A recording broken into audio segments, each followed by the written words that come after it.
Good afternoon, everybody. We're just going to go ahead and get started with our meeting.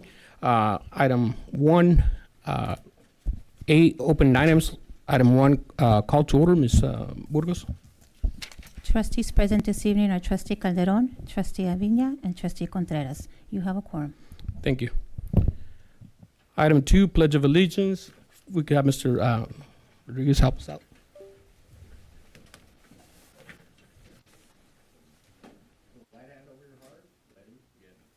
I pledge allegiance to the flag of the United States of America and to the republic for which it stands, one nation, under God, indivisible, with liberty and justice for all. Thank you.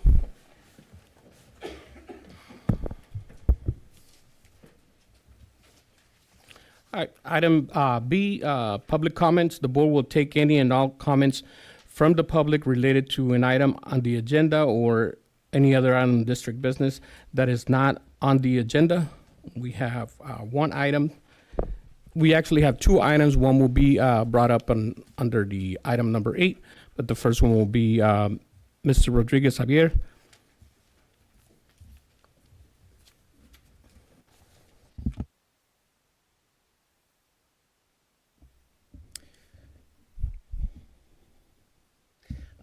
Good evening, everybody. My name is Javier Rodriguez. I'm teacher at Calexico High School. I'm also ACT president.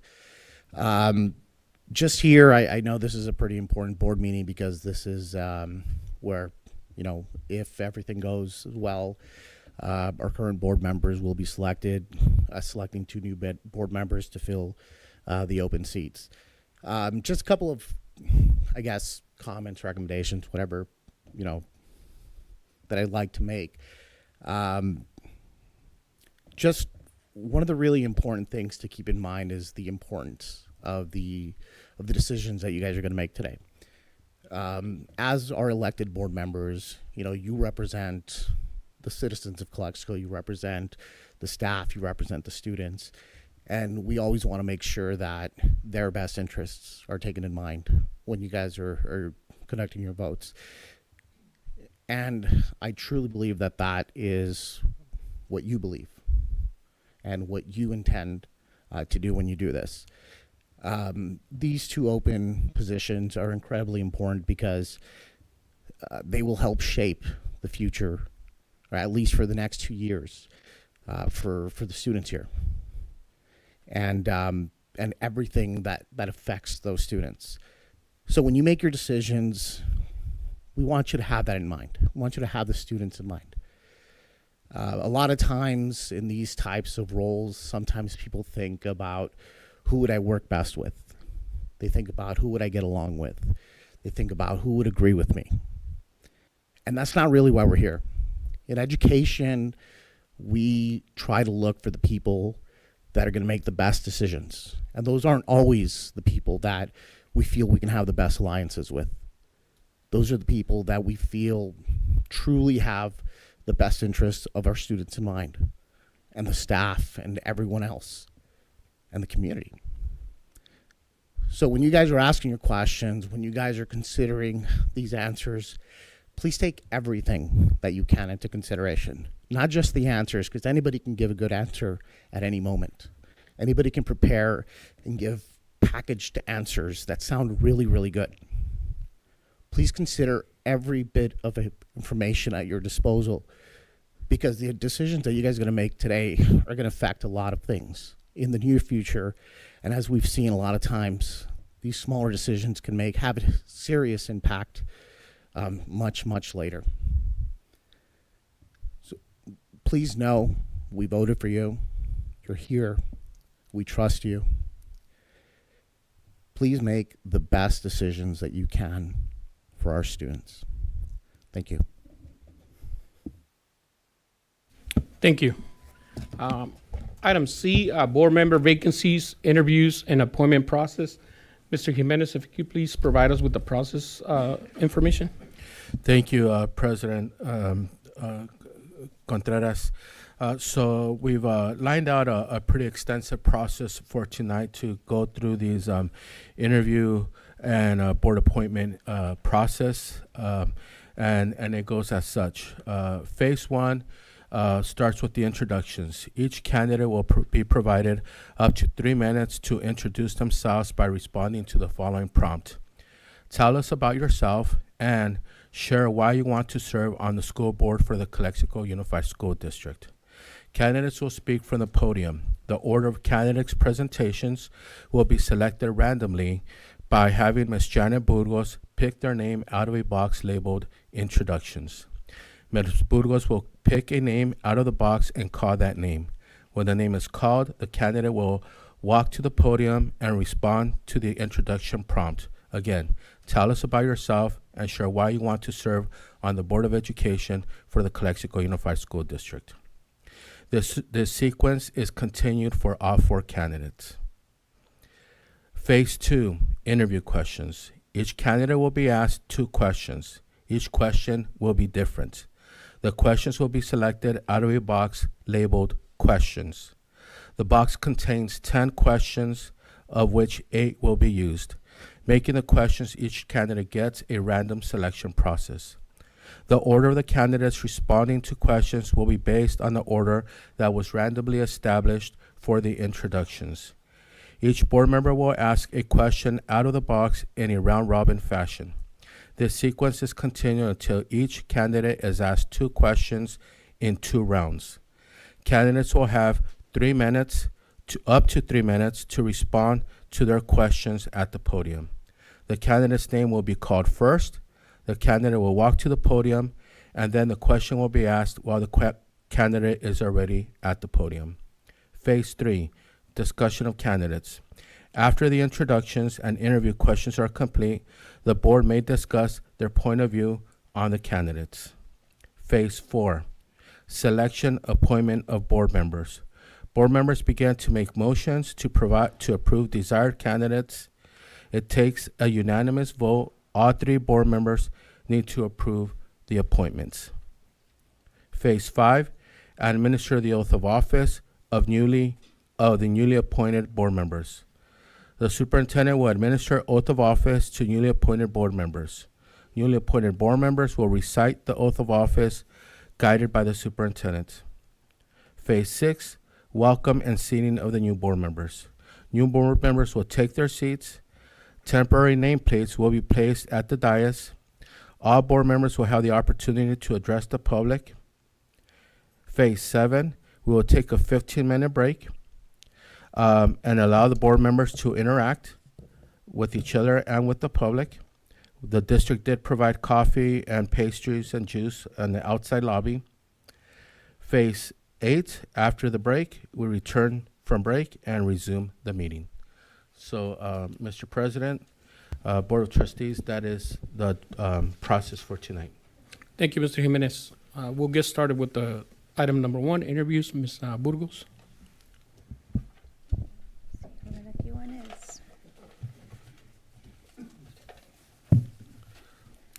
So the first name is Mr. Jose Garcia.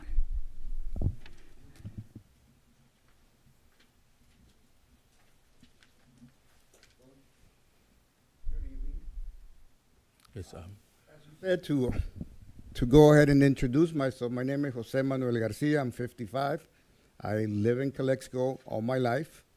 I'm really taking a chance to do this because I always wanted to, try to be a school board member to understand how it actually works.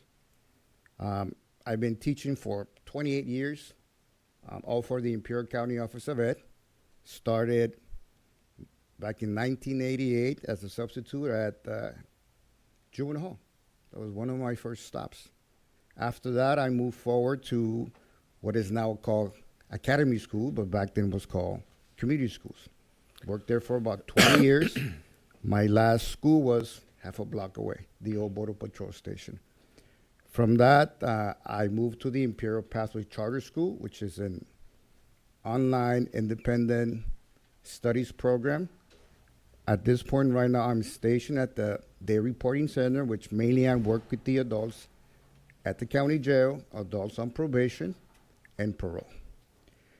So being that I've been there for so long, I've seen all aspects of education, from junior high, high school, and now adults. So this kind of gave me the idea, maybe I should try to see how to, see the other side of education, working with the board, understanding what it takes to make decisions. Like Mr. Rodriguez said, we have to be careful how we make decisions. And something that I actually always tell my son, always focus on the small stuff, because at the end, those are the ones that make a difference. So that is primarily the reason I want to try and see if I'm able to make a change. And as a teacher, I've always been a believer that students come first. And this is something that I tell my colleagues. Maybe it's going to sound a little bit harsh, but I tell them, they're the reason we're here. And because of that, that's what we need to try to do better. Thank you. Thank you.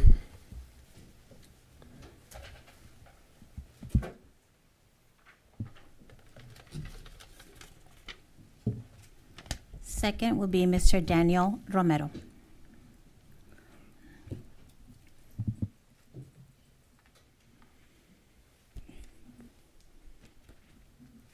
Oops.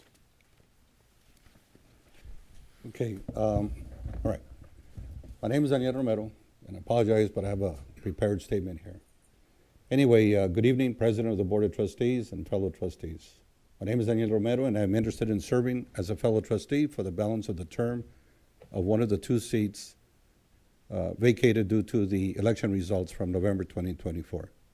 I am a CHS graduate from 75. All my brothers and sisters graduated from CHS. My now adult children graduated from CHS. I have served in different committees under the umbrella of CUSD.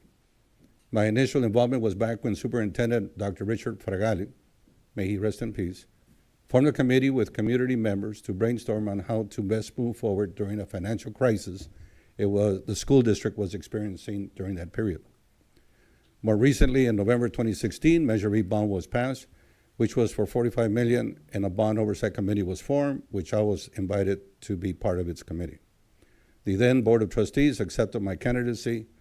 Measure B had its initial meeting January 2017, and the fellow committee members motioned and approved for yours truly to chair that committee. I had the honor and privilege to serve as its chair until its final presentation during December 2022. Measure Q bond was passed in November 2020, which was for $47 million to succeed Measure B in its direction to help finance the remainder of the projects. The Board of Trustees approved the formation of the members for said committee, and I was again included and also entrusted to serve as its chair. Measure B Citizens Bond Oversight Committee motioned and passed a resolution for the trustees to accept the intended measure's primary mission: renovate, modernize, upgrade the Calexico High School. The following projects were accepted and moved to approve by the trustees: renovation of Ward Field parking lot, math and English, modular classroom buildings, culinary arts modernization, and the Godfrey Gym re-roofing. Measure Q Citizens Bond Oversight Committee accepted to resume the renovation of the high school before being invested elsewhere. Thus far, the projects are to renovate the Administration and Student Services Building, cafeteria, 2 STEM classroom buildings, and the doghouse, which the projects are ongoing. Committee members for both measures had and have the responsibility on behalf of the tax-paying citizens who voted for Measure B and Measure Q to be transparent as possible, much as possible, on decisions made by the trustees with recommendations from staff where these funds were to be invested. I also had the opportunity to serve in the CUSD Board Advisory Committee on School Construction.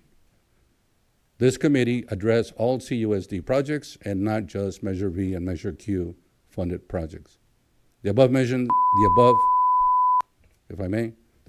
are examples of my sincere interest on how our high school and other CUSD school evolves. All for that may be a path to evolve with tools needed by the administration, staff, and teachers to promote an interest by the students, our children, for a higher education. Thank you. Thank you.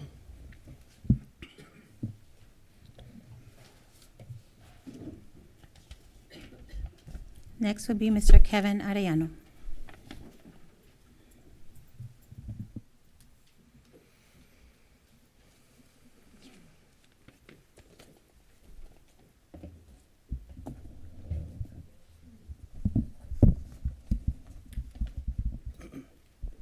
Good afternoon, Board of Trustees, Superintendent, staff, and parents. My name is Kevin Arellano, and I'm a proud lifelong resident of Calexico, as well as a graduate of Calexico High. My educational journey began at Mains Elementary School and culminated in earning a master's degree in public administration from San Diego State University. Growing up, I wasn't the most dedicated student, and some of you had me as a student, so you can attest to what I'm saying. But I was fortunate to have numerous Calexico educators and staff who believed in me and helped shape the person I am today. It is because of their guidance and support that I applied for this position, with the intent of giving back to the community that has given so much to me. I am married to my wonderful wife, Cristo Arellano. My anniversary is this weekend, so I had to throw it out there, who serves as assistant principal at William Moreno Junior High. We have 2 beautiful daughters and are excited to expect another baby girl. Our eldest daughter, Stephanie Arellano, is a senior at Calexico High School, while Isabel Arellano will soon begin her educational journey in kindergarten at Cesar Chavez Elementary. As a parent, we strive to provide the best education for our children, and we are grateful for the exceptional education experience offered by the Calexico School District.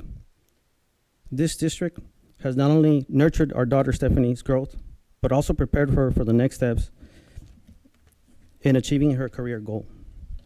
Currently, I serve as the Juvenile Division Manager for the Imperial County Probation Department, where one of my key responsibilities is overseeing operations at the Juvenile Hall.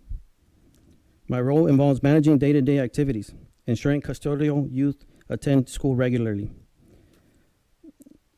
Another responsibility of mine is fostering a safe and supportive learning environment and ensuring compliance with Title 15 regulations. These responsibilities reflect my commitment to providing structure and education opportunities for our youth under our care. Through my role as a Juvenile Division Manager, I have cultivated strong leadership and problem-solving skills, which allow me to collaborate effectively with educators, counselors, and administrators. Additionally, I have been a substitute teacher in Calexico for over 10 years. This has allowed me to stay closely connected with the district's evolving educational philosophy.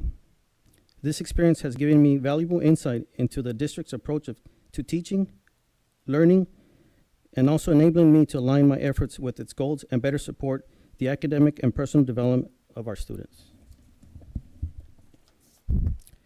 If given the opportunity to serve, I promise to advocate for students. I aim to collaborate with the Board of Trustees to set strategic goals, manage future budgets effectively, and ensure compliance with regulations. Most importantly, I would consider it an honor to work alongside the superintendent and everyone in this room to develop and implement best practices in education. Thank you for this opportunity and for your time. Thank you. Well, last but not least, Mr. Michael Castillo. Sorry.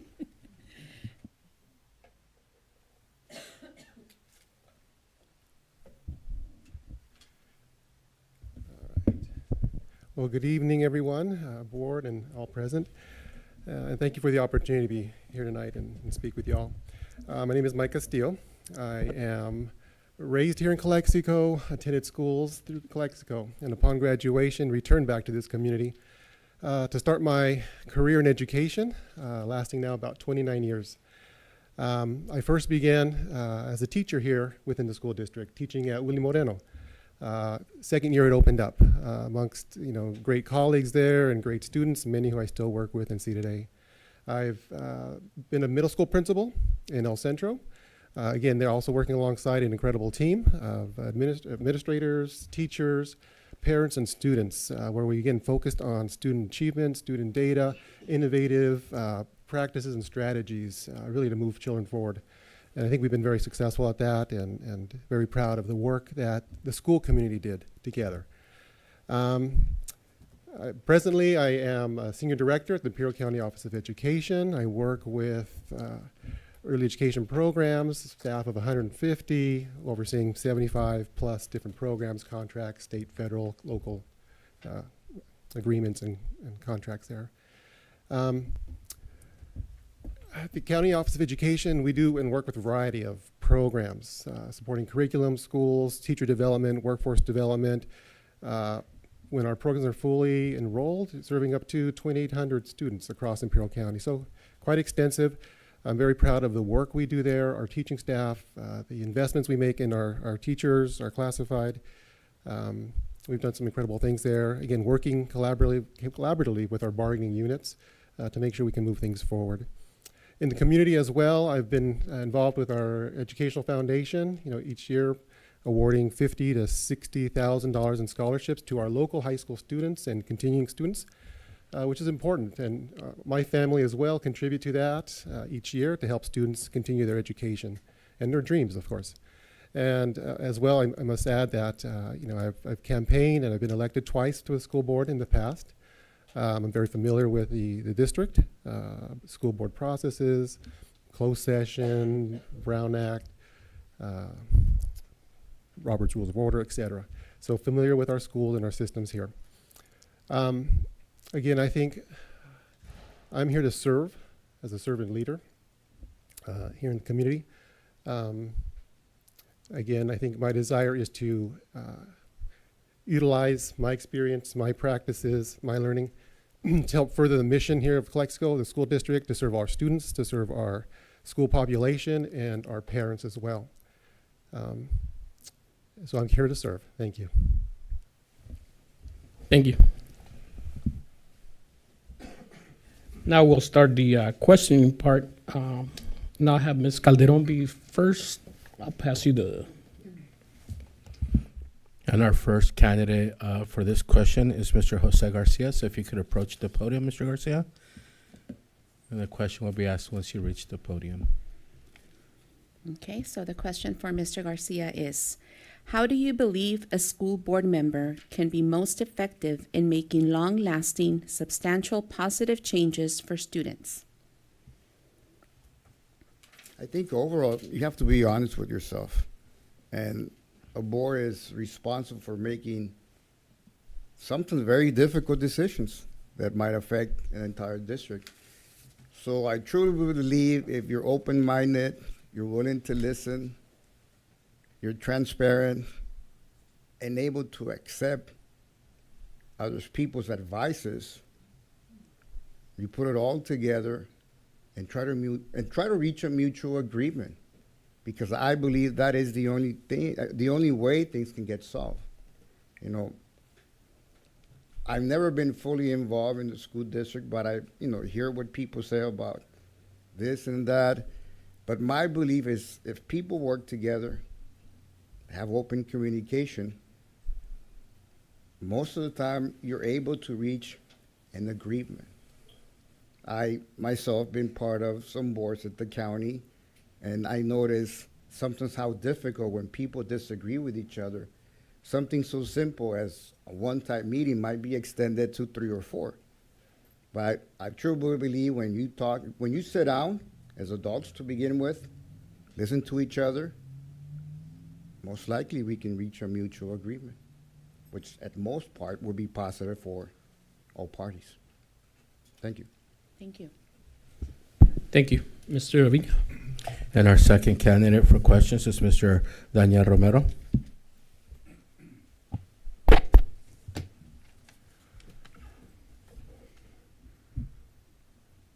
Ready? Okay. Imagine you are at the end of your school board service. What 3 achievements do you most want to be remembered for?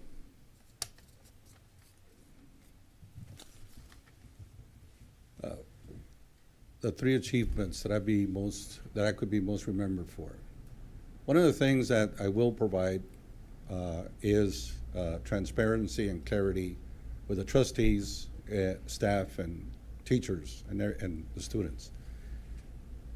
So through that transparency and clarity, because both work together, it's not one or the other, There'll be an understanding that I was there in the best interest of the students and everybody that else is involved for all these projects. An involvement of further education, how to involve our students, to get our students more involved in the different programs that are available by the school district for the further education. I see with my children that while they were growing up, while they were going through school and then growing up into the respective trades, they had mentioned that they could have been benefited by offering other types of programs to further inform them about the way of life after high school.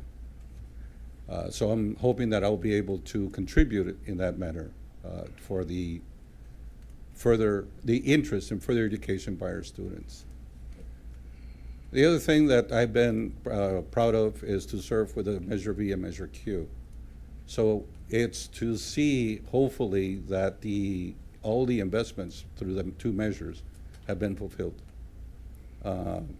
It's been an incredible journey since I got started, and I hope that by the time that we step down or that my term is up, that the investments have been not only fulfilled, but they've become fruitful. It's complicated, and I'm aware of that. Budgets are complicated, and I'm aware of that. I've already had the experience when served with the city council. So I know that you can't just transfer funds from one account to the other. And so if anything, I expect to be viewed as somebody who did take care of the financial structure, infrastructure of the school district and everything that it entails. I walk with my head held high walking in, and when my time is done, I know I'll be able to walk with my head high once again. Thank you. Thank you. Mr. Kevin Arellano.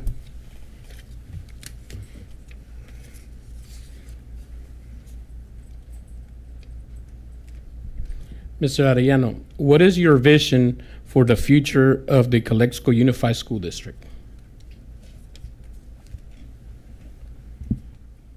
So my vision is to provide students an equal opportunity and a safe and learning environment for all. I think my vision, I was a troubled youth. And I don't know if you noticed, the room kind of laughed when I said that I wasn't the best student.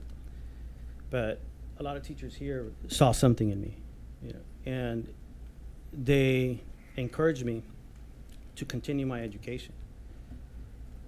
I had good parents, good teachers, and a daughter who pushed me.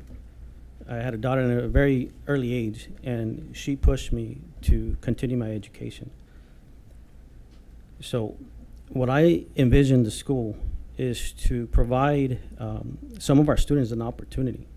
We don't always have to go to a four-year university. There's vocational classes. There's different types of studies where you can earn a good living. So my vision for the district is to provide a safe and learning environment for all students and give them that opportunity to succeed. Someone believed in me, and that's the reason why I'm here. I want to give back to the community, and I want to give back to the students, which is, they're the future.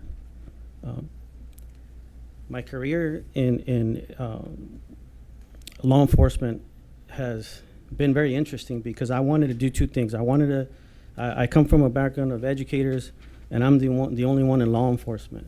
So you can only imagine when I go to parties, that's all they talk about. I'm the only one that has nothing to do with education, right, other than the substitute. But it's funny how I'm here today. It seems that I come back, although I leave for a little bit, I tend to come back as a substitute teacher and give back.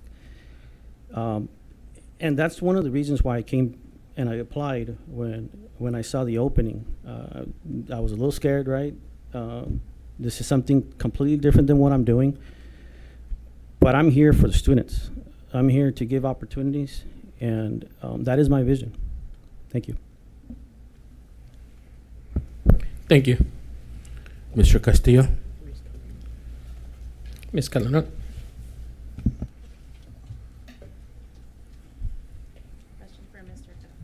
Question for Mr. Castillo is, please summarize the strengths you would bring as a member of the board. Very good. So as a board member, again, I think I would take the role and responsibility very seriously, of course. There's a lot at stake here, making these decisions for the school and the district. I think strengths I would bring, certainly a collaborative kind of attitude. I think teamwork is very much important. Again, there's a lot of discussion, discourse. Again, it's okay to agree to disagree.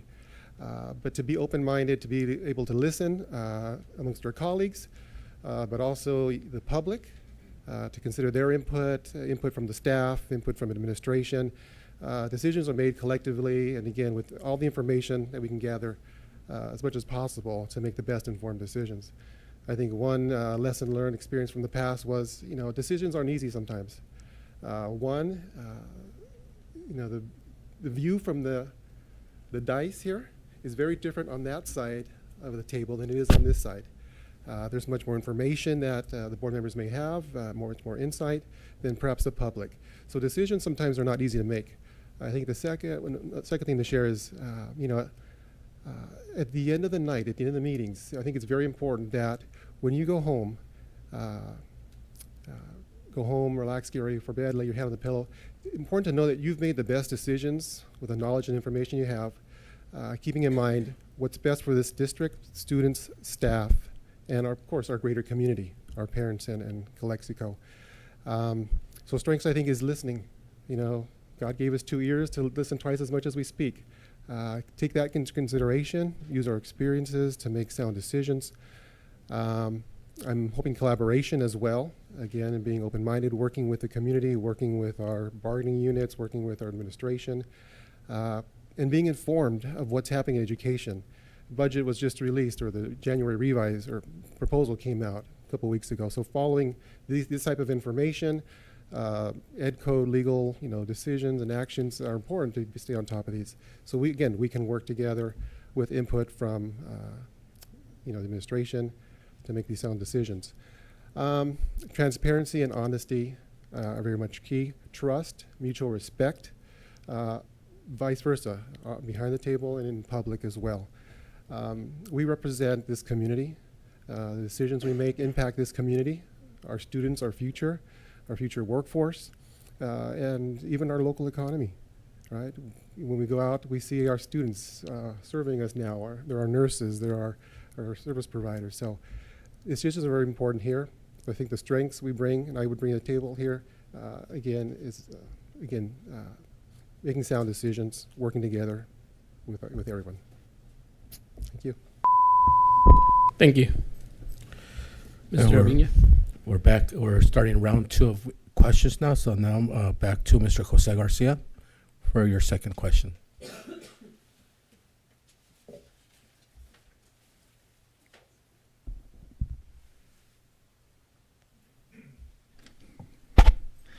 How will you balance the needs of students, teachers, parents, and taxpayers in your decision making? It's a good question. First of all, I would have to know, as far as the budget is, what's available. As far as parents, I believe you need to get them involved in the students' education. And this is personally because for so long, I think that parents have allowed the schools to raise their children. I think they need to go back to basics, and I quote my mother for this, that she says, we need to teach them to be good persons. So when they go to school, they learn how to respect their elders and their teachers. For the students, I would definitely, and I'm a believer of having structure in the classroom. And, I worked for so many years with very high-risk students, which is what they used to call them. I don't know what they call them now, but it was a challenge. But what I took from them is that they believe that if they're treated with kindness and respect, you get it back from them. And I could stand here and tell you many stories that, we went through, but as far as going back to the original question, I think it's just maintaining a sense of understanding. listening to all sides, from the students that get up in the morning, from the parents, they might have something to complain, if that's the right word, or suggest, from the board members, the districts, the companies that it works for, you know. Maintain a constant view of what's necessary.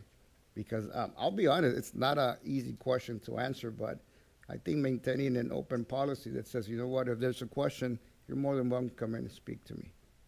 And just, again, going back, maintaining an open policy, understanding our points of view, and trying to reach a positive understanding of that. Thank you. Thank you.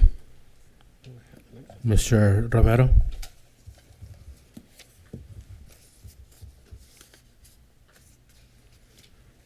Okay. Mr. Romero, describe your response if an employee approached you in the grocery store and asked for your support on a as a board member on a personal matter pertaining to his employment with the district. It's a question that cannot be answered. For one, I may not have, and it's likely I would not have the whole history on that situation that this person is inquiring about. It's something that has to be followed up with staff, with the superintendent, with staff, if need be. And perhaps, again, because we're here, or whoever is sitting on the chairs as a trustee, it would be so brief that there would be no history on it, so it would have to be brought back, at least, to the trustees to have a formal discussion in case there's already familiarity with it.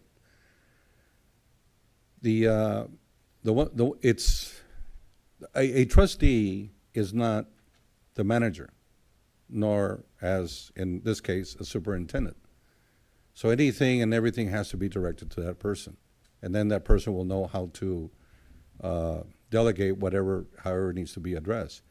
If it's a response that the superintendent or the trustees can offer that can be shared with that person, then I'll gladly do it. But to say that, okay, I'm on your side, I can't, because I don't know what side it is. I don't have the history.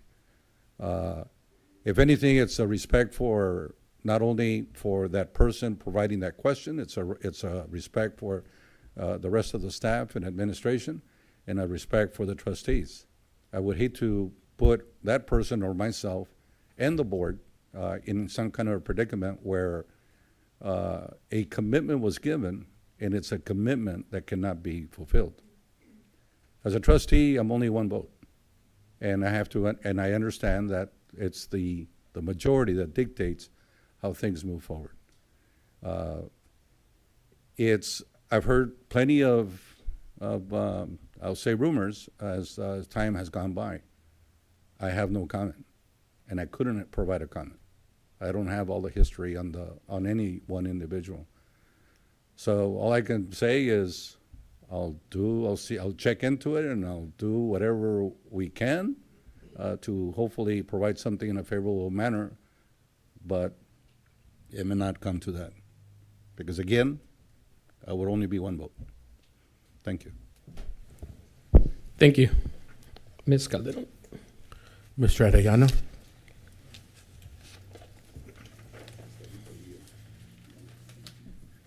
Question for Mr. Arellano. What will you do to become an effective board member? I think to answer that question, I think it's important for board members to be efficient and effective. In order to be effective, I think we would have to get as much information as possible from not only the board, but our teachers and the community. Does it take time? Yes. But it has to be done. If you want to be efficient, you put 4 of us together, or 5 of us, and we can make a decision. But in order to be an effective board member, I think it's important to try to gather as much information as possible to make those hard decisions at times. At times, some of the decisions are easy. Sometimes they're not.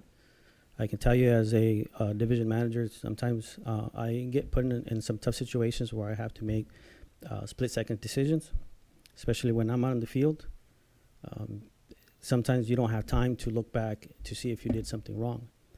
But at that time, you have to trust yourself, trust your peers, trust the board of trustees, and make that decision. So, to answer your question, I think you just have to try to get as much information as possible, and to make that decision as a group collectively. Thank you. Thank you. And Mr. Castillo? Mr. Avina. Miguel?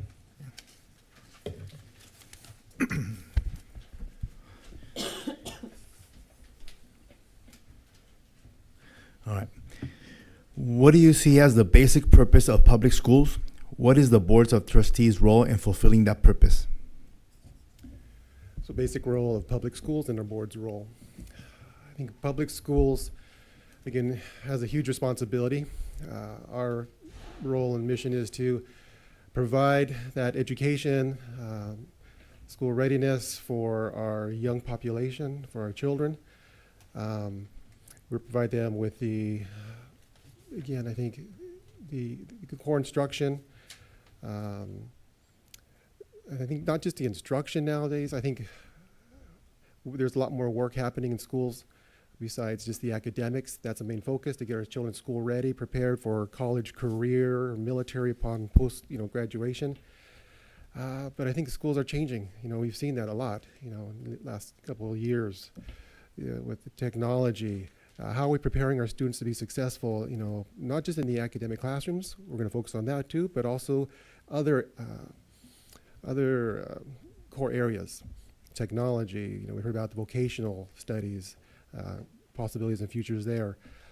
I think important these days as well is the social emotional preparation of students as much as possible with everything happening in our society. I know that's a big topic, and how are we best preparing them to be able to self-regulate, be prepared for dealing with certain situations and their future. The mental health services are huge nowadays, not just for our students, but even for our staff. There's a lot happening in our community. But role of public education, again, getting our kids ready, school ready, educated, again, be successful in their future endeavors, in their careers. Can you read the second part of that question, please? Yes. No. I'll read the whole sentence. Yes. What do you see as the basic purpose of public schools? What is the board of trustees' role in fulfilling that purpose? So as the role of the board, again, a huge responsibility to ensure that children are being educated properly, that the board's providing the resources, direction, policy, so our schools and our teachers can succeed, so they have the tools they need to be able to educate children, so they have the facilities and learning environments that are appropriate, the tools to be successful.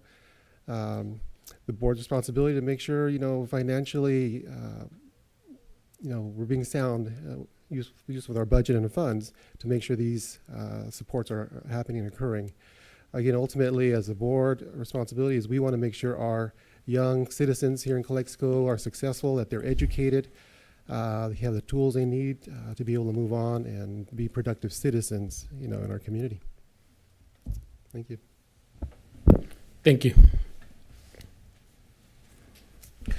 At this point, President Contreras, we move into item C2, which is discussion of candidates by the board members. Okay, item 2, discussion of candidates. Okay, well, first of all, I just really want to thank you guys for being out here. We put you right up in front of the podium. I know that you guys all bring different type of experiences into the mix. Ideally and unfortunately, we have to make a selection on two individuals tonight. And, we have to do this and taking into consideration the way you answer questions, the way you presented yourself. And so that's what we're going to be proceeding with. Thank you. Mr. Avila, Ms. Calderon. Well, again, thank you. Thank you for being here. And thank you for having the courage to want to jump in this side, because it is hard and a big responsibility. As a principal for years, sitting on the other side as a teacher, I can see it. And I feel it right now. So, some great comments that I heard. Everybody has a lot of good things to offer.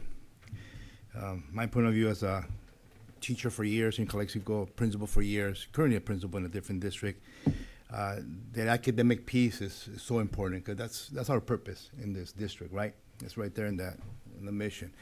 Educate all kids, get them ready for the future, and academics. But like it was also mentioned, it's everything else. It's the safety, it's the attendance, it's social emotional, it's giving our teachers what the tools they need so they can do a great job. So that for me is so important, and I heard that very loud and clear coming from Mr. Castillo. I also heard it coming from Mr. Kevin Arellano. As a juvenile probation officer supervisor, you work with at-risk kids, and having had work with in that area many years ago in the alternative ed, working with probation officers, assisting kids with the wraparound services so they can go to school and learn. I think that's key. Those are my thoughts. Ms. Calderon? So I want to thank everybody who took the time to apply and showed their interest in serving Calexico Unified School District students and staff. Thank you to the 4 candidates who are before us today for taking the time. And it's not difficult. It's difficult to answer questions that you just hear at the time. So thank you for that. Thank you for your efforts. What impresses me and what I take highly into consideration is those of you, you're all from Calexico, and you've all moved on to form your families and your careers and your business.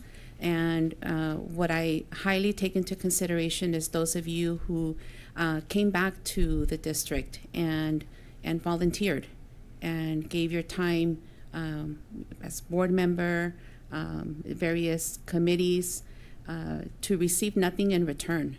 No personal gain, 100% interest in the CUSD community.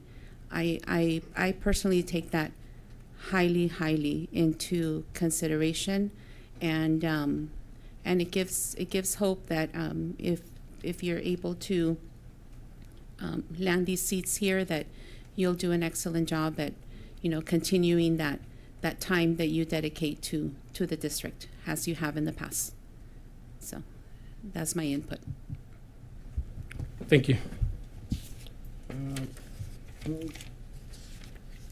So at this point, the board can move into, if there's no further discussion, or the board can move into C3, which is selection, appointment of board members.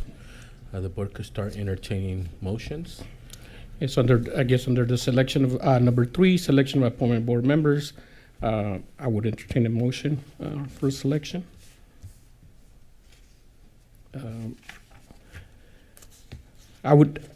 My motion is to appoint Mr. Daniel Romero as a board member. If I get a second. I would second that motion. Stating the discussion.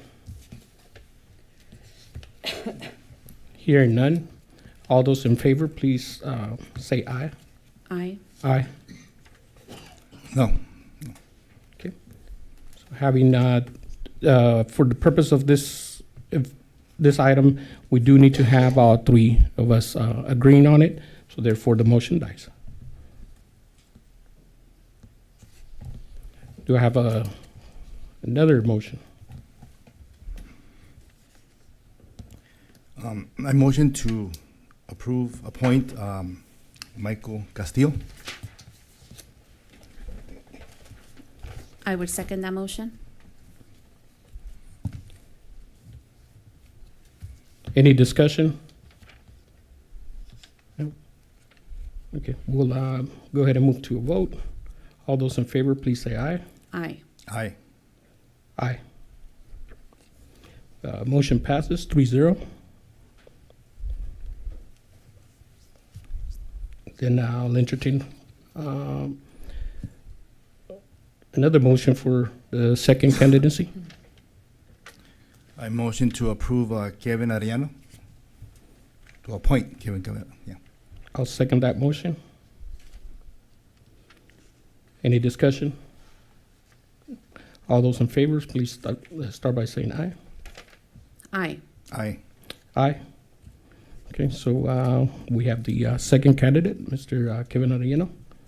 And this closes that section. We'll move into the administrative oath of the office of newly appointed board members.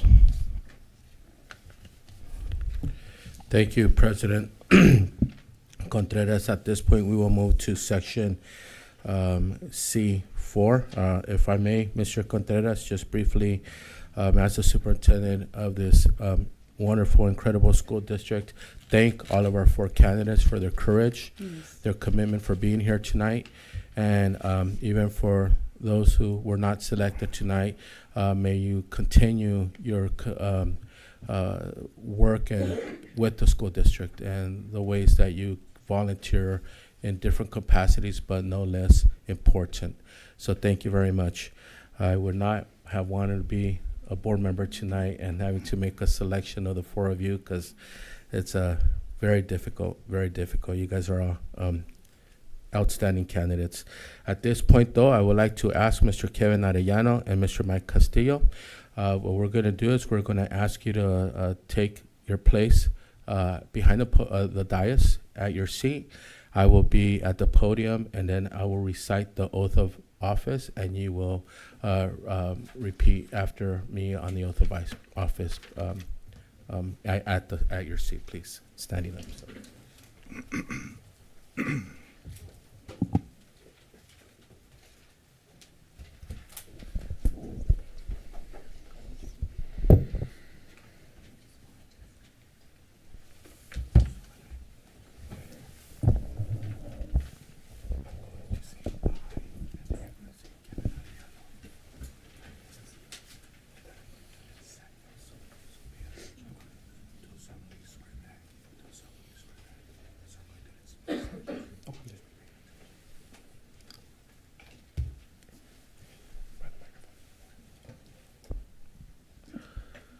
Okay.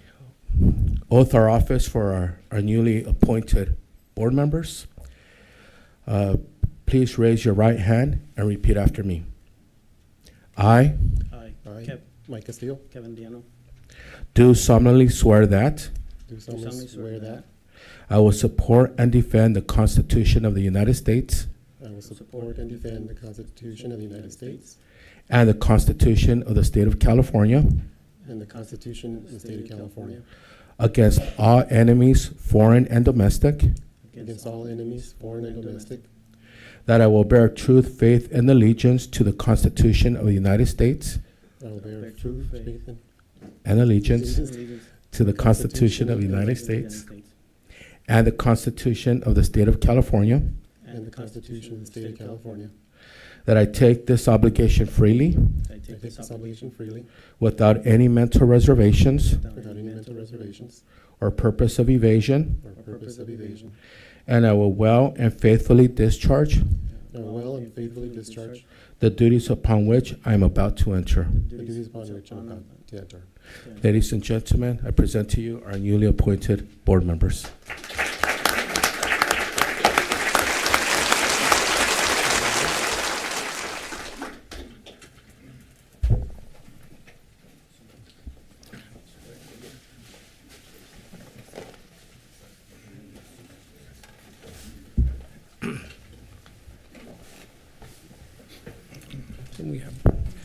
At this point, President Contreras, the board has an opportunity to speak and address the public. Each board member, Mr. Contreras. Okay. Well, first of all, congratulations to the 2 board members. We hope to be working in collaboration, to make sure that the stuff on the district gets taken care of, taking a look at everything, both on the financial part, on the educational part, and everything else that is entitled to us. And to the board members that weren't selected, I really appreciate you coming in, giving us your answers and providing us with your input. Thank you. Good evening, everybody. Again, thank you to all of you. No, it was a very hard decision, but no, like I said, we make hard decisions here. So, but thank you. This is our first board meeting of the year, right? So, Happy New Year to everybody. Happy New Year. I didn't get a chance last time to thank the community that voted for me. Thank you. Thank you for putting your trust and your support. And I'm looking forward to working with this board, collaborating with my fellow board members. And the goal is to do great things for kids, and fulfill that mission that's up there, success for all kids. And support our teachers, because they're the ones in the classroom, making sure the kids are learning, and supporting our school principals, making sure that the schools run efficiently. And of course, supporting our superintendent, because we want a great district, well, we need a great superintendent. So I think we're here to support you and hold him accountable too, right? So thank you, everybody, and thanks.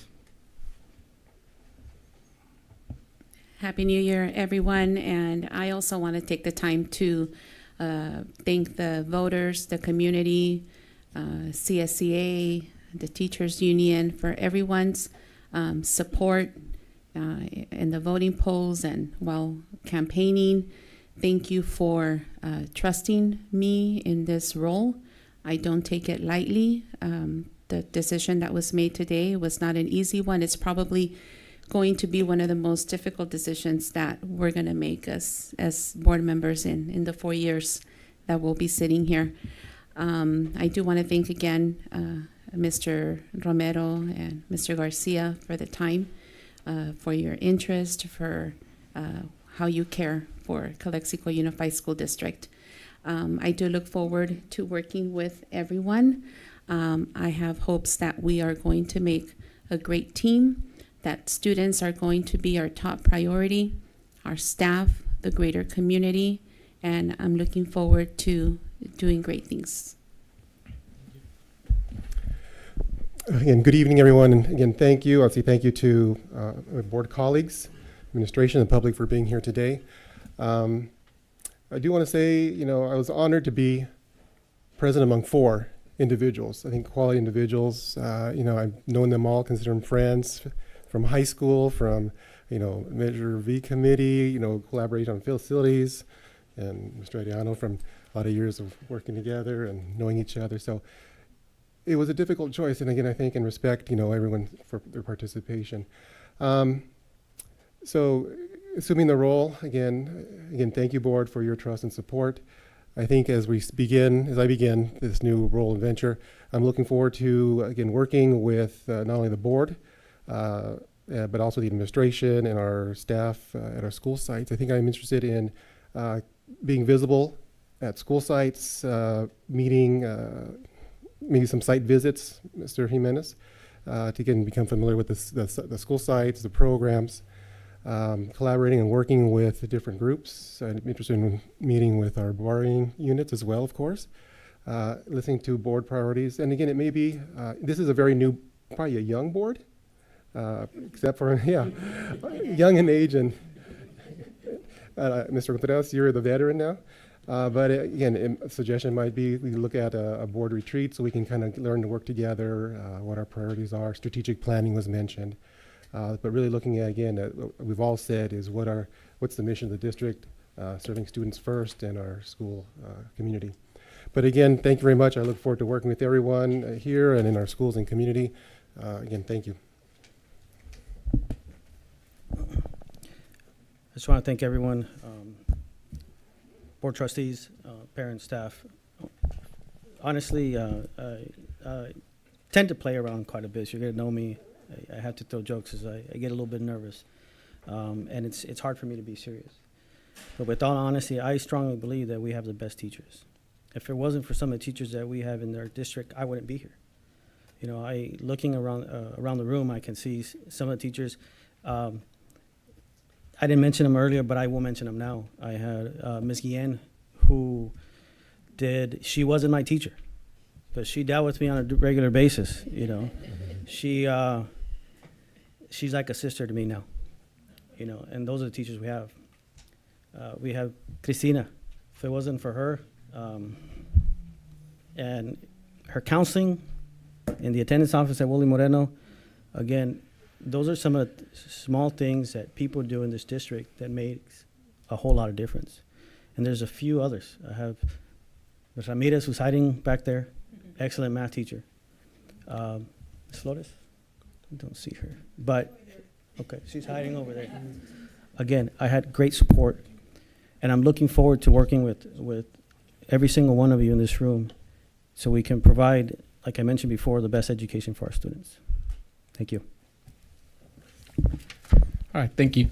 So what we're gonna do right now is we're gonna go ahead and, before we start the second part of the agenda, we're gonna move into a 10-minute break. If you could please join us. Yes. Thank you, President Contreras. We do have pastries and coffee, and so I would like to mingle and congratulate and welcome all of our 4 new board members, not only the 2 from tonight, but the 2 that were recently elected through the campaign and election. And yeah, we'll take a 10-minute break, and so we'll be returning at 6:12. Thank you.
We gotta get back with the meeting.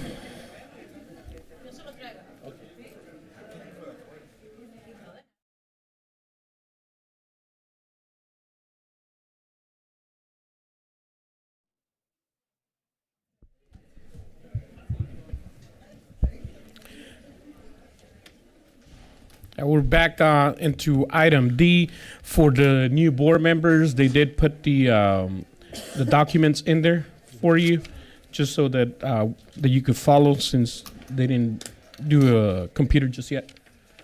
So we'll get started with the consent agenda. All items appearing will be acted upon by one motion without discussion unless any item is pulled for separate consideration. I'll make a motion to approve consent agenda item as presented. I have a motion I second that motion. and a second. I have a motion by Mr. Castillo, second by Ms. Calderon. Any questions? All those in favor, please signify by saying aye. Aye. Aye. Aye. Motion passes 5-0.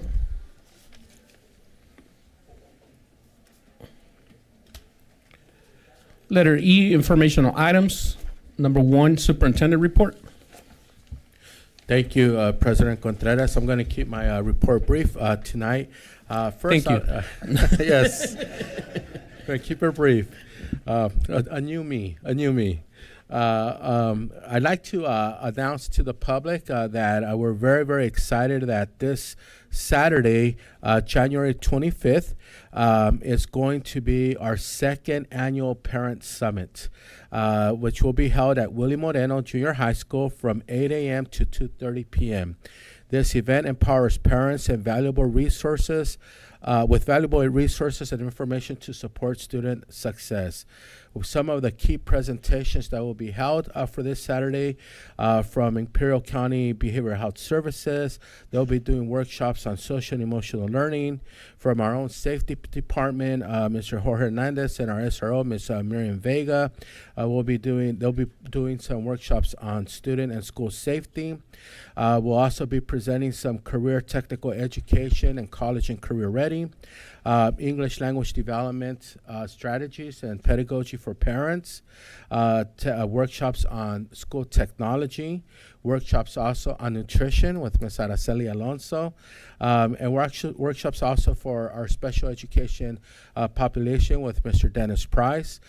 So we hope that the community could come out. We hope that all the parents could attend this our annual summit. We started last year, and we were very happy with the turnout for it being our very first year of this parent summit, and we're hoping that this year it's even going to be better. Staff has been working very hard, very diligently. Ms. Limon, our principals, our directors, Ms. Elisa Ramirez, our educational services team. So thank you to all of the staff who's been working with this, the staff at the FRC. It'll be at Willie Moreno, and the expanded learning program is going to have our all-day camp program at Blanche Charles. So we planned it accordingly, so parents will be able to attend the Parent Summit, and literally right across the street we'll have crosswalks, we'll have proctors right across the street. They could take their children to participate in the always very exciting and fulfilling expanded learning all-day camps. So we hope to see you all there. There'll be several community agencies who are also participating and providing valuable resources and information for our community. So get the word out, spread the word, bring your neighbors, bring your tias and tios, and all the family. And last but not least, once again, congratulations to our entire board. Congratulations to Ms. Calderon, Mr. Avina, Mr. Contreras for the work that you did tonight, for your leadership, and this very difficult process that you took on and were very successful at. And congratulations to Mr. Castillo and Mr. Arellano on your appointment. Really looking forward to working with our new school board. That's it. So we'll go through the Sorry, we'll go through the board reports. These are informational reports by the board members. No action is taken. Mr. Arellano?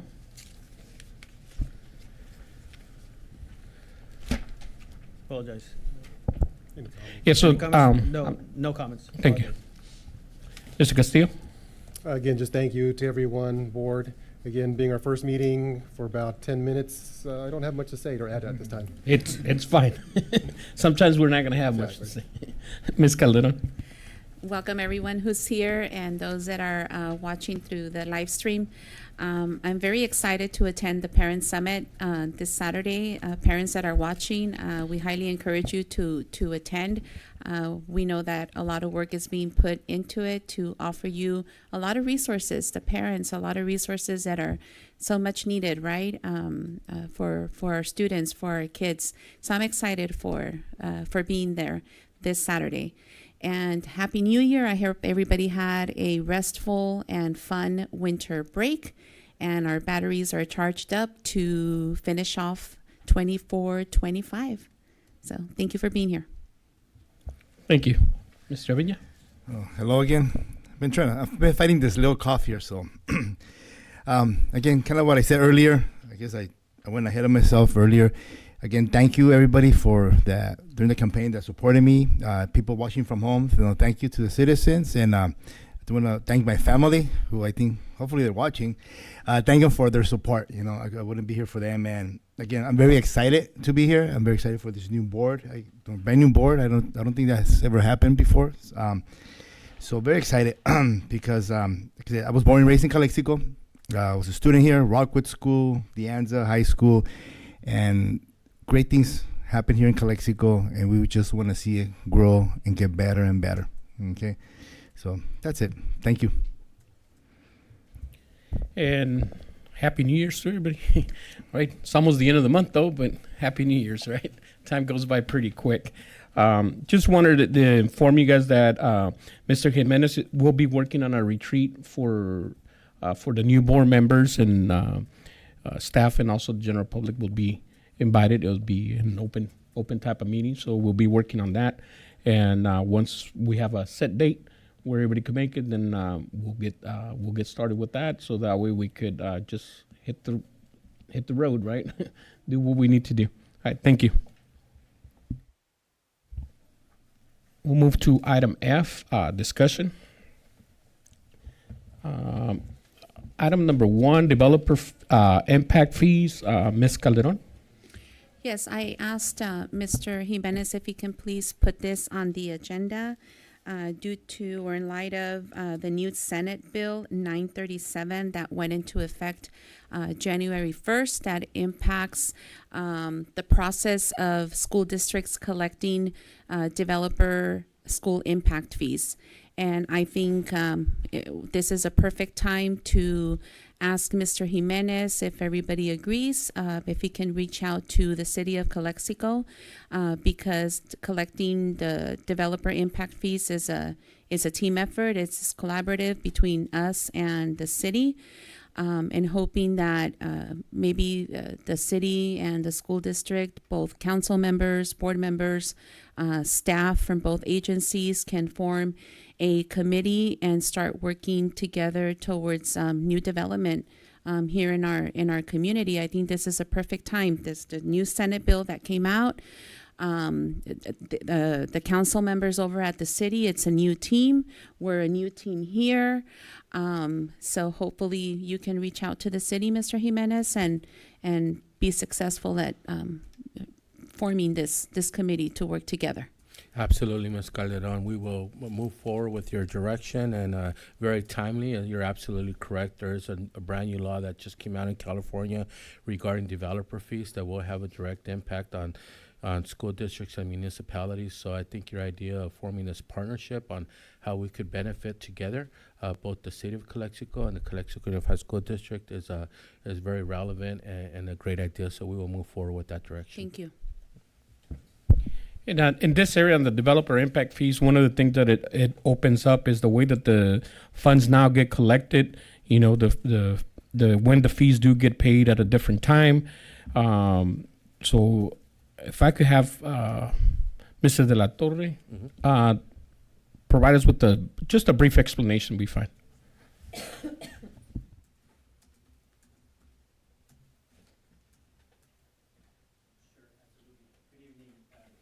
President Contreras, Board of Trustees, Superintendent Jimenez, and public. Absolutely, yeah, you're both correct. SB 937 throws a wrench into developer fees. We are working with legal counsel. We are working actually with ICOE because all of the other school districts are also trying to interpret really what this law and how it impacts the school districts. It was written with not a lot of specificity. And so there's still a lot of things that we need to digest. But in general, what it changes the timing of when you collect fees. Right now, when we collect developer fees, an individual who wants to come and build in the city of Calexico will go and request a building permit at the city of Calexico. The city of Calexico will send us the information of this new building permit. They will send the individual to the school district, and this works the same at all school districts. And then the individual will come in and pay the developer fees according to the square footage that they are constructing. Once they pay the fees here, then they go back to the city of Calexico, and then the city of Calexico does issue the building permit. They go through the process of building, and then at the end, the city of Calexico will issue the certificate of occupancy for them. SB 937 flips that on its head. What it does is it says, as Mr. Contreras says, it changes the timing of it. The individual would first go to the city, get a building permit, and then they wouldn't have to come in and pay the impact fees until they receive the certificate of occupancy. So it delays the collection time that the district would be able to get those funds. It is certainly imperative that we work with the city of Calexico to ensure that we are at the end of the day collecting those fees, which I think is probably one of the fears that all of us school districts are thinking about with SB 937. But I think it's very workable. Although, as I mentioned, we are getting counsel from legal, and we are working with ICOE. We're actually going to be discussing this matter at the next CBO meeting next Wednesday. And ICOE has said that they will actually bring in they're trying to bring in a subject expert, and we'll get additional guidance as far as the implementation of it. I don't know if you have any other questions. Question, if I may ask, just for my recollection. Again, district is charging level 2, level 1, or are we working with the city at this time? At the district, we charge the board approved level 2 fees. At our September 26th meeting, we're charging $7.12. $5.17 is the level 1 fees, but the Calexico, the needs in our school district requires us to be able to charge the $7.12. Right, so level 2. Yeah. And board members, the topic of developer fees has been a complicated topic in Calexico. There's a lot of history, so perhaps at the board members' request, we can in a future meeting bring a little bit of some of that history, because I think it's important to have that perspective and have that historical background as we move forward, and as we hope to be able to develop a new partnership with the city so that we could both benefit. And but this has been a topic of discussion and for many years. But we have an opportunity to set a new stage here, a new day, and move forward together. Any other questions on this? Thank you. Thank you, Ms. Calderon, for bringing it on. Thank you. Thank you. We'll move to discussion, possible action items. Item number 1. Actually, before we even take action on this, we were going to have somebody do a presentation on both items. Well, just to provide some information on this, normally travel and field trips does go on consent calendar, but I know Mr. Contreras thought that kids going to UCSD and participating in a robotics competition, or kids going to Sacramento and participating in the California Future Farmers of America deserve some a little bit of attention and information of what our kids will be doing, and it's an exciting opportunity that we like to take advantage of whenever we're able to send our students beyond their horizons, right, to places that they've never gone before. I remember a couple years ago we took some kids to Sacramento when Mr. Fisher was being recognized for his work with green energy and electric vehicles.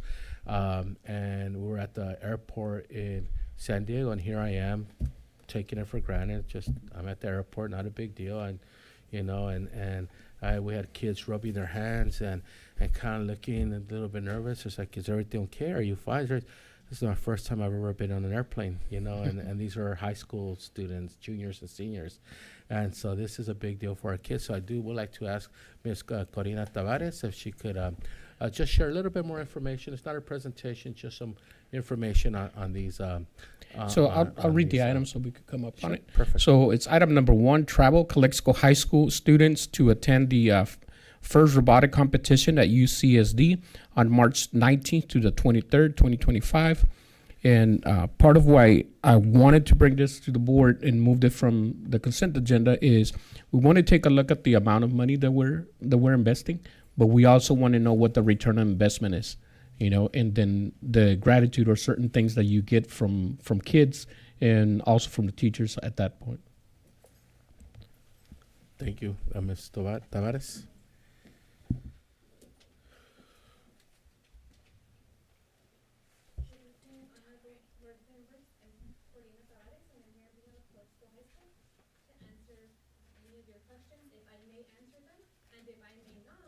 We'll find an answer.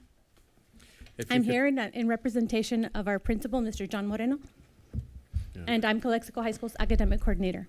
If you could please tell us how many students will be attending, if you have that information, or I vaguely remember. I was unprepared to speak. I'm embarrassed to admit, but I believe it was around 40 students, maybe 42 students. I know that group is led very faithfully by Mr. Magallanes and Mr. I believe Cano. I know that Ms. Magallanes goes with them, Mr. Magallanes' sister, Mr. Neri. I know they devote a lot of hours. I know that they their workshop is at CHS 9, and they work during class, but also after school, long hours. They attend different competitions. And I know that it's really complex work. They build things, science, technology, engineering, mathematics. And so it takes a lot of time, and it's also expensive.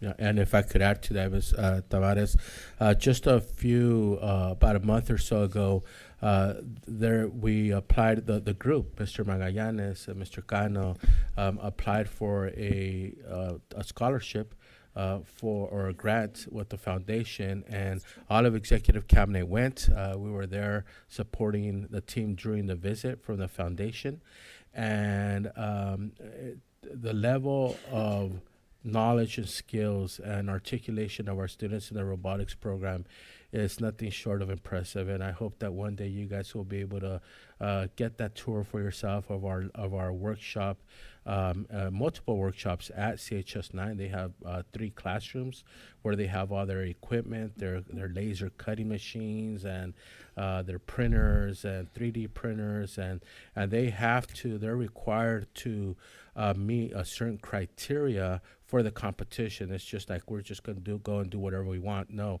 they have to go, and their robots that they're building has to be able to perform certain tasks, and then they compete on those tasks with other school districts. And some of these districts drive up with semi-trailers with the full mobile CNC cutters and everything in there, right? And yet our kids, without those types of resources, are able to compete nonetheless. And so we're very proud of them, and for this robotics program. As we could see up there, we have 42 students that will be attending UCSD and representing Calexico, and it is the part of the competition. I know Elisa, Ms. Ramirez went last year and spent the day with them. I know that also Ms. Williams has been there, and it is on a Saturday, and so it's open to the public, and so it's something that we could all go and support our kids and root them on as they're competing in this. And I have heard that the things that you see at those competitions are out of this world compared to what we see here. So as somebody mentioned earlier, it is an experience, an educational experience, an eye-opening experience for our students.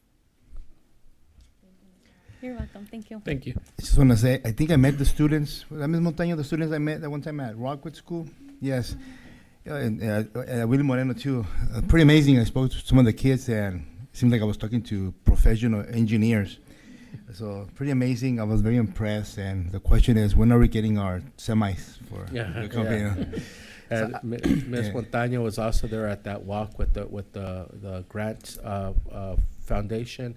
And they work together with the IT department, and it's just a whole village to help support this program. For us, it's not a class. In some school districts, robotics is actually kids go to robotics for a period 5 or a period 4. For us, it's an after-school club sport, if you will, and so it's actually very little compared to what some school districts are putting towards robotics and technology. So we're very excited that we're able to provide this opportunity for those students. Their articulation of what they do and how they do it, and it's just amazing. And by the way, they did get the grant. They were awarded $5,000 for their program, so we're very excited about that. And so we're always trying to make sure that we get other money attached to it, right? As much as we can. The total cost for this is $36,700. We're having 42 students benefit from it. Aside from that, they're building their curriculum for when they're applying for schools. And, we gotten really good results with individuals applying for schools outside here, where it requires some of this experience in there. So I'll go ahead and move for a motion on item number 1, travel to Calexico High School students to attend the first robotic competition at UCSD from March 19 to the 23rd of 2025. I motion to approve, and if it passes, I look forward to hearing the experience. I'll second that motion. Sure. Anybody else that has a question? I'll just add, just briefly before we move. Again, I'm glad to see this program continuing. I've seen it grow over the last several years. Again, as it's been mentioned, very good opportunities for students. And I'll add that for the girls as well, get their experience in engineering and math and science and developing that capacity. I've had a chance to visit the teams competing in San Diego as well. And the other piece to add is it trickles down to the lower grades because they're presenting to the elementaries or showcasing and building that STEM passion, which is great for the high school and developing these opportunities for our students. So very happy to see Mr. it. Castillo, there's a big push for girls in STEAM, Mhm. right, and girls in technology, girls in math, and I'm excited to share that. I could get the exact ratio, but our ratio of boys and girls in this program is pretty equal. I think we probably have just as many, or maybe even more, a few more girls than we do have boys. So our girls are very well represented in this program. I have a motion, a second. All those in favor, please state aye. Aye. Aye. Motion passes 5-0. Item number 2, travel to Calexico FFA students to attend the California FFA State Leadership Conference in Sacramento, California on April 3rd through the 6th, 2025.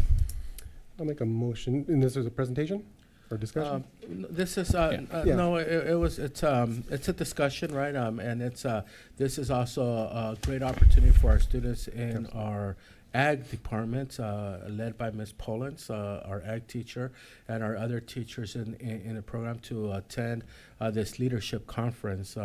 This is just, and I'm going to sound out here like this proud superintendent, bragging about his kids, right? But if you see our ag students do their board meetings, right, and do their parliamentary procedures, and if you see them represent us with their beautiful blue coats with the Calexico logo, their white pants, and they're at the fair, or they're in other events. Last year, I think we were one of the school districts that won among the highest first place, second place, third place, blue ribbon, red ribbon, gold ribbon, or the different colors at the county fair. I know right now as we speak, they're getting ready for the county fair coming up in a couple months. And so this is definitely another one of our shiny spots in the district is our ag department. And we're very proud of them. And this is going to be an opportunity for them to fly out to Sacramento, get in that airplane, fly out to Sacramento and participate in a statewide student leadership program.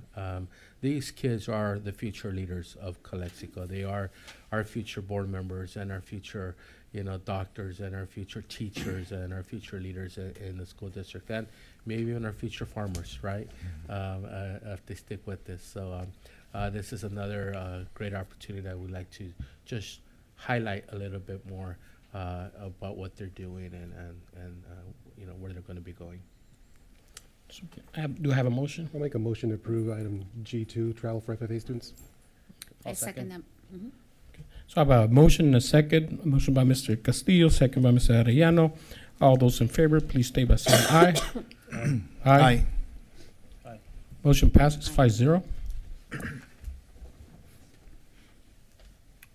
And we'll go to item H, action items, consideration and action on approval of the following items. Number 1, designate a board representative to the IBROP committee. I make a motion that we designate Ms. Calderon. I second that. Does she accept? Ms. Calderon, do you accept it? I look forward to the 6:30 in the morning meetings, sure. I have a motion by Mr. Contreras, second by Mr. Aviña. All those in favor, please state by saying aye. Aye. Aye. Motion passes 5-0. Item number 2, agreement between Calexico Unified School District and Sign Factory for marquee repairs at Rockwood Elementary School. We'll make a motion to approve. Markey. Have a motion by Mr. Castillo, Second. second by Mr. Aviña. Any questions? Okay. We'll take a vote. Those in favor, please start by saying Aye. aye. Aye. Aye. Ms. Calderon, I didn't hear. I'm sorry. Aye. Sorry. Motion passes 5-0. Item number 3, agreement between Calexico Unified School District and Mr. Fernando Peña to serve as keynote speaker at the 2nd Annual Parent Summit on Saturday, January 25th, 2025. Make a motion to approve? I'll second that motion. I have a motion by Ms. Calderon, second by Mr. Contreras. All those in favor, please state by saying aye. Aye. Motion passes 5-0.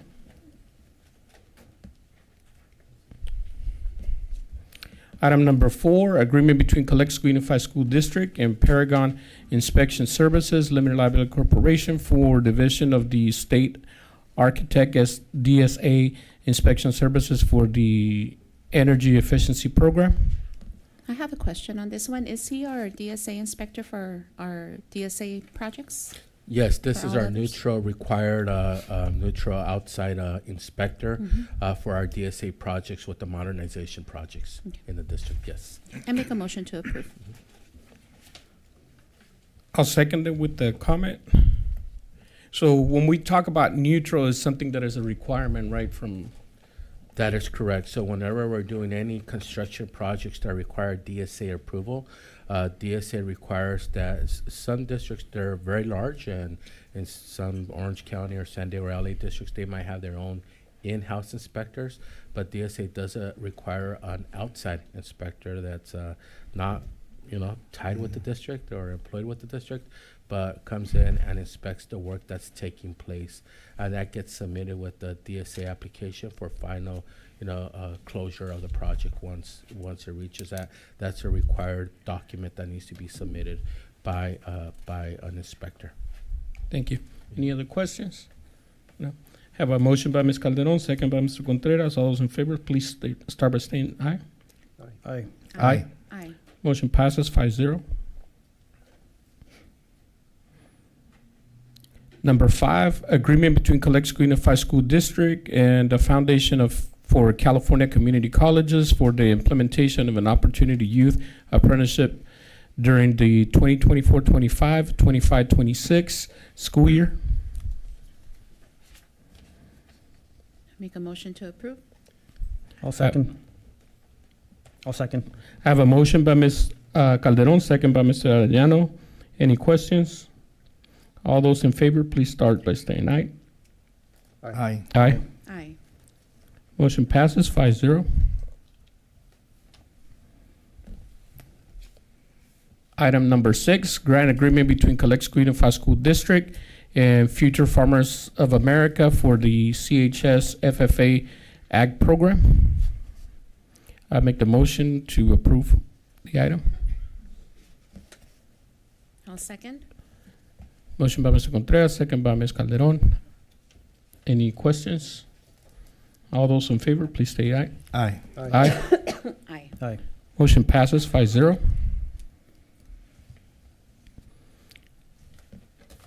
Item number 7, memorandum of understanding between Calexico Unified School District and Regents of the University of California, University of California, San Diego, on behalf of Youth Vaping Alternative Program Education, Y-Vape, for data sharing and services.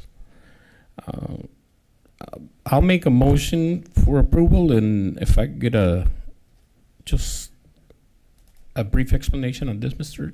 Jimenez. Absolutely. This is an exciting program. A couple months ago, we met with representatives from UCSD, the University of California, San Diego, and this Y-Vape program is an alternative to suspension program for students caught with either tobacco or marijuana products. And so if students go through 5 sessions of counseling with a program counselor from the UCSD, they're instead of having been suspended for being caught with marijuana or tobacco, they participate in this program, and the suspension will not be implemented. In our conversations with them, we had our middle school, junior high school, Mr. Romero, Diego Romero was there. All of our junior high school administrators and our high school administrators were present there. They saw a lot of potential, a lot of benefits in this program. And they saw how this program can actually be integrated with some of the work that we're already doing in Calexico Unified School District. And the data, the statistics that UCSD had on they had a very low recidivism rate, a very low rate of kids going back after having been in a program, getting in trouble again for having nicotine or marijuana products in their possession. So it's a completely free program. It's at a zero cost, and it's with a very reputable partner, UCSD. It's already up and going in other school districts. We're not new. They're not new at this, so we're just taking advantage of going with the great partner and bringing this program to our schools and our students. Thank you. I made a motion for approval. Can I get a second? Second? We have a motion by Contreras, second by Mr. Aviña. Any other questions? No. All those in favor, please start by saying aye. Aye. Aye. Aye. Motion passes 5-0. Item number 8, I do have a public comment on that item, so I'll read it and then I'll have Ms. Rangel Alexis come up. Item number 8 is approval of physical education exemption, permanent request waiver for 11th grade students at Calexico High School. And we'll start with the public comment. Ms. Rangel? Congratulations to all the board members that got approved today. This is your first parent, somebody said complaint earlier today. I don't see it as a complaint. I see it as a suggestion on how to improve. So last year, my daughter was a 10th grader. She's now in the 11th grader. And she was sent home with a waiver basically saying, sign this waiver if you don't want your student to have to take a 3rd year of PE. So I signed it, of course, because we have her academic plan with her CTE courses, which are very important to us, so that she has, like you said, her classes that look good on her college applications. So it was given to her PE teacher. I believe it was given to her then counselor, which this year we got a new counselor, Miss Salgado.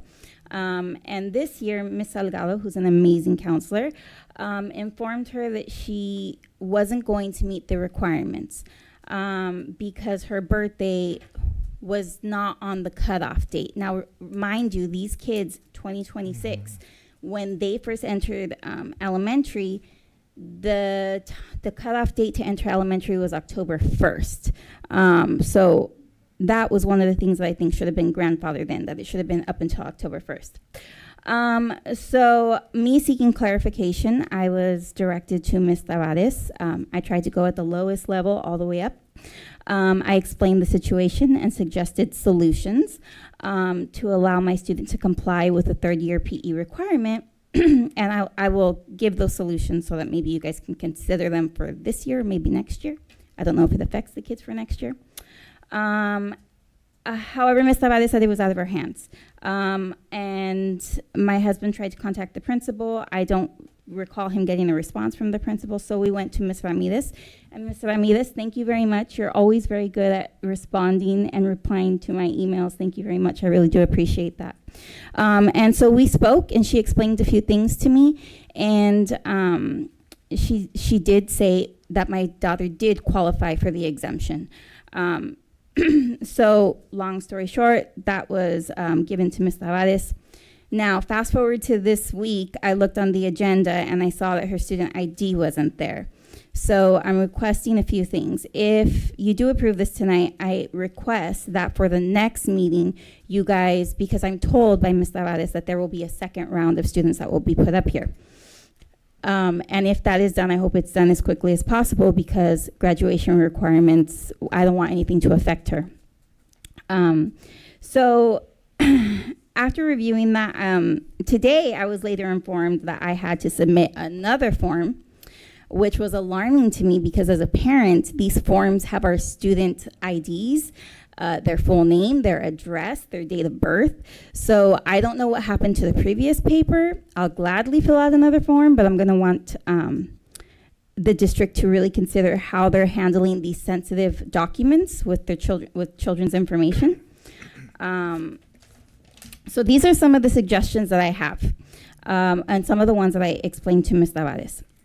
Now, a lot of our students, they are athletes. I would suggest that you waive it for athletes. If it's just for this class, this school year, fine. But even in the future kids, if it affects them for a third year, I would suggest waiving it for athletes because they already meet that requirement. Or offer an independent study option. That would be something like going to a gym, having somebody sign it off for you. We have a lot of kids who go to the gym, and that fulfills their physical requirement. Or this is what I told them, if you're gonna make her do another PE class, which concerns me because you're taking her out of an academic class, which to me is more important, then make it a health class so that they can learn about nutrition, about their health for the future and so forth. Because I know it's a state mandate, but at the same time, you have to give these students other options.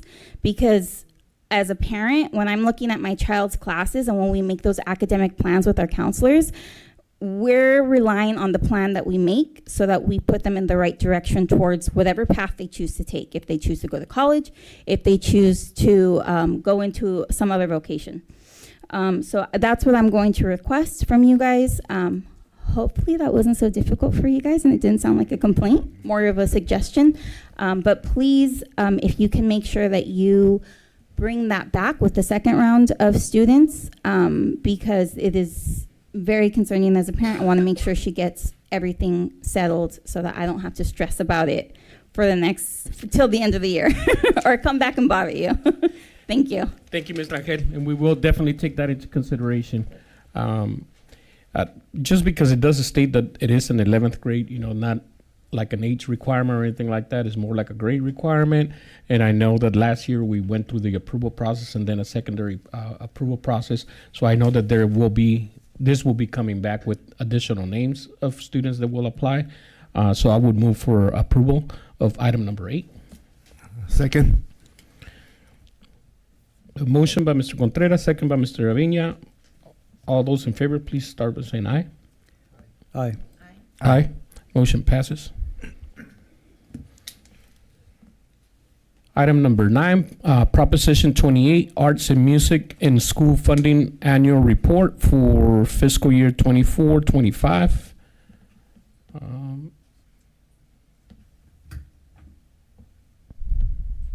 Ms. What? Is this informational or action? It's action. If, Ms. Brisa, if you could please just give us a brief explanation. Good evening, Board. I'm Brisa Huerta Price, Director of State and Federal Projects. This is an annual report of the Prop 28 expenditures, which is a proposition approved in November of 2023 that provided funding to all schools in California to expand their arts and music program. So at the end, so it was approved in November 2023. The money came in 2024, kind of later on in the year, and we've done some work trying to figure out how we're going to implement arts, or how we're going to supplement our arts and music programs. So for the first year, we didn't spend anything. We didn't hire anybody. So as you'll see when you open the report, everything is zero. No expenditures, no hiring, nothing, because we've taken this time to kind of really assess what we have, make some determinations as to how we're going to move forward, and then really consider how are we supplementing? We don't want to supplant, and making sure that we're kind of these are feeder programs. And so just recently I submitted the waiver, because part of the requirements for Prop 28 is that we spend 80% of these funds on staffing. And so with if you look at our waiver, one of our considerations is we have declining enrollment in the district. We are overstaffed with some certificated positions. And then there are some logistics around the elementary program.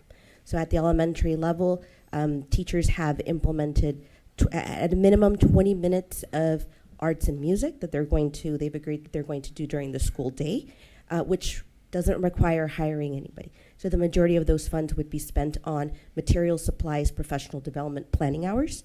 At the middle school, that music program was expanded, and then at the high school level, then they're looking at their master schedule, maximizing the staff, and then looking at credentialing options.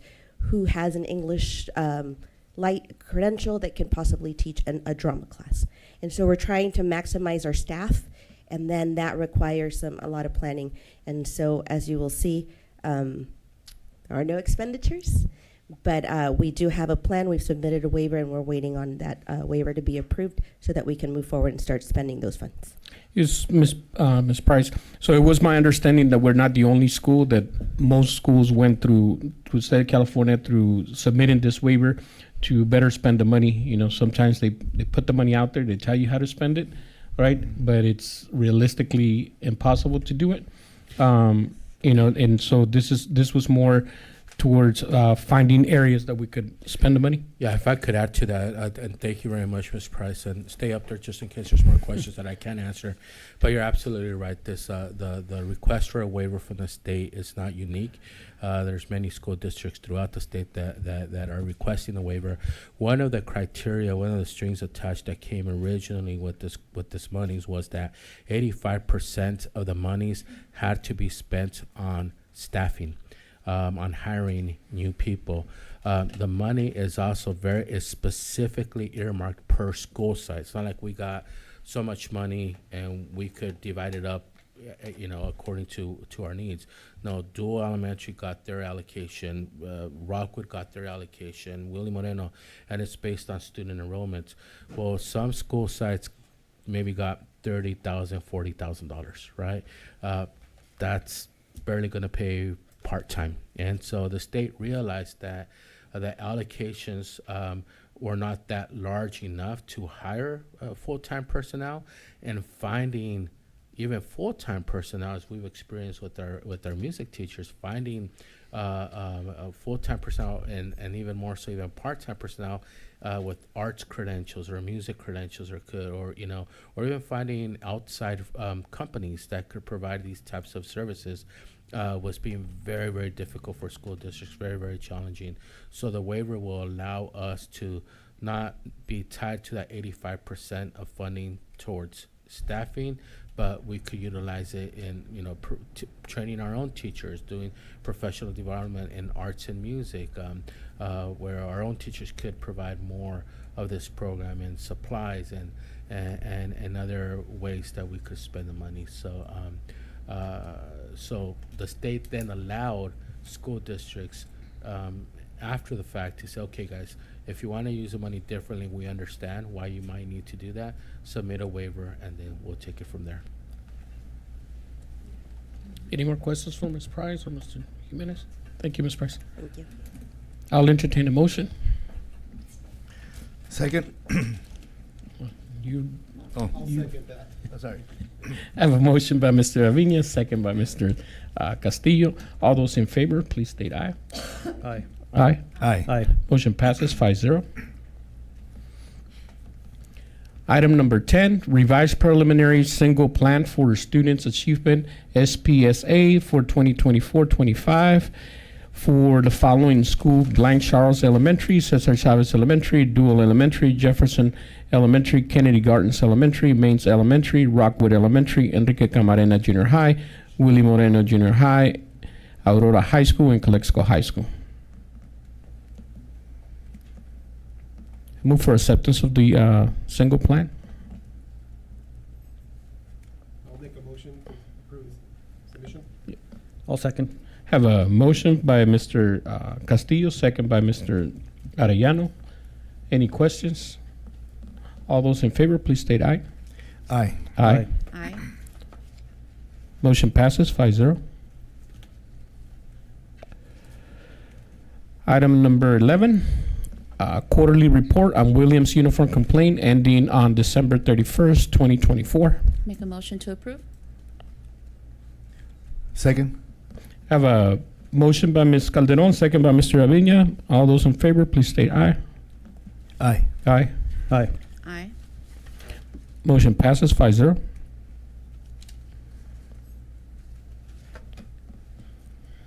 Item number 12, award of request for proposal and agreement between Calexico Unified School District and Patrol Protective Services for security patrol services. I have a question on this one.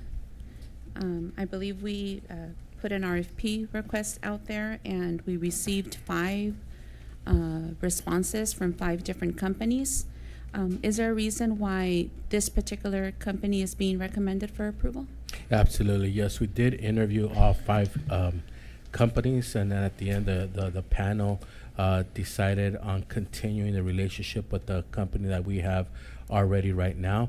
But at this point, I would like to ask Mr. De La Torre, who was served on the panel, and be able to share some of his observations of all 5 companies in general, and the final decision to go with this their local company. I know there were things like there were companies from the Riverside area, or they were not local companies or have a local base.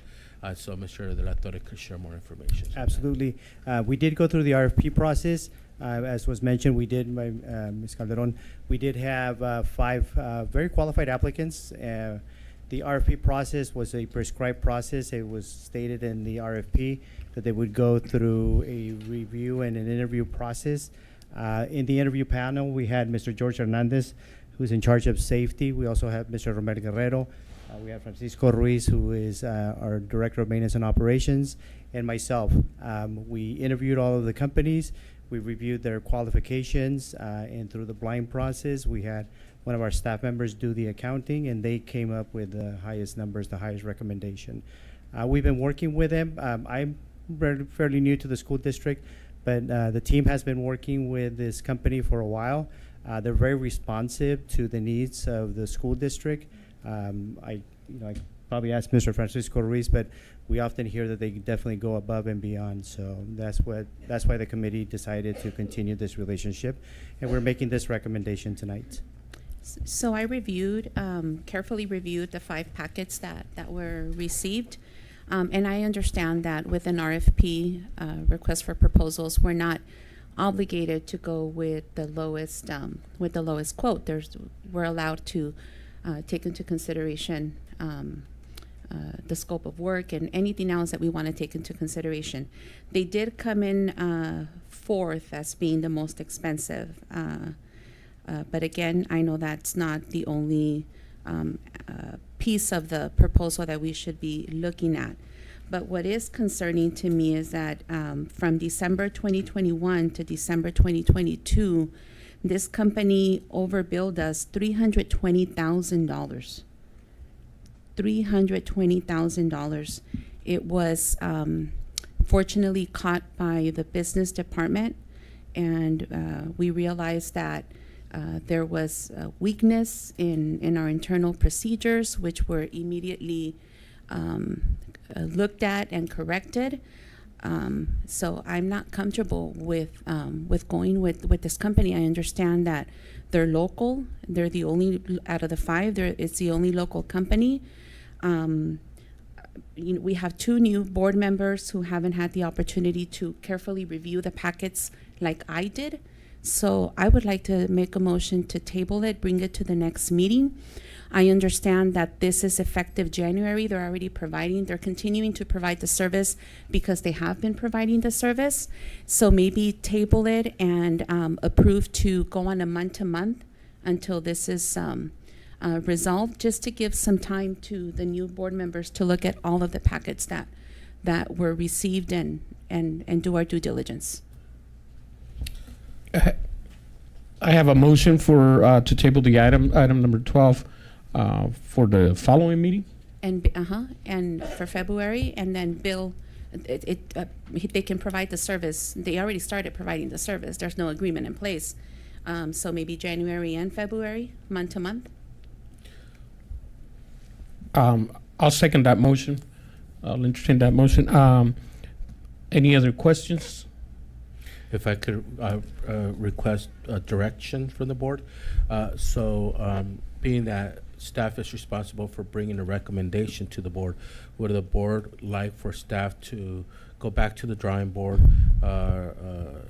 reanalyze the applications, go through the process over and see if staff makes I'm sorry. So my understanding is that for them to re-review it, allowed our 2 new members to take a look at the items, right, for action, and do a month-to-month until the action gets brought back. Yeah, you can bring the recommendation, whether it's the same or a different recommendation at the February board meeting, but at least the 2 new board members would have had some time to review all of the packets to see if we agree on the recommendation, whether it's PPS or anybody else, and just do our due diligence. Okay. It's about $700,000 commitment, 3-year commitment, so I think it shouldn't be taken lightly.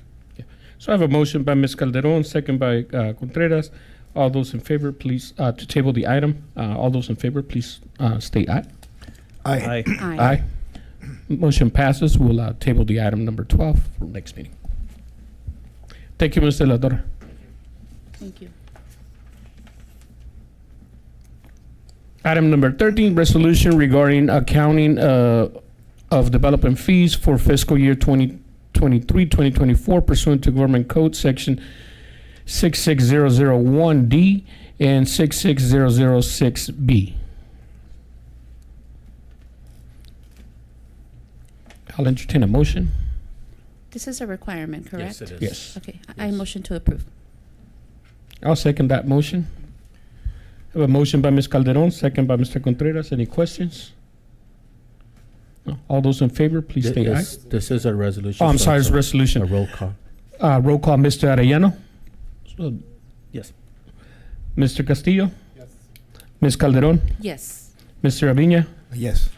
Mr. Contreras, yes. Motion passes 5-0. I don't know why I'm talking in the third person, but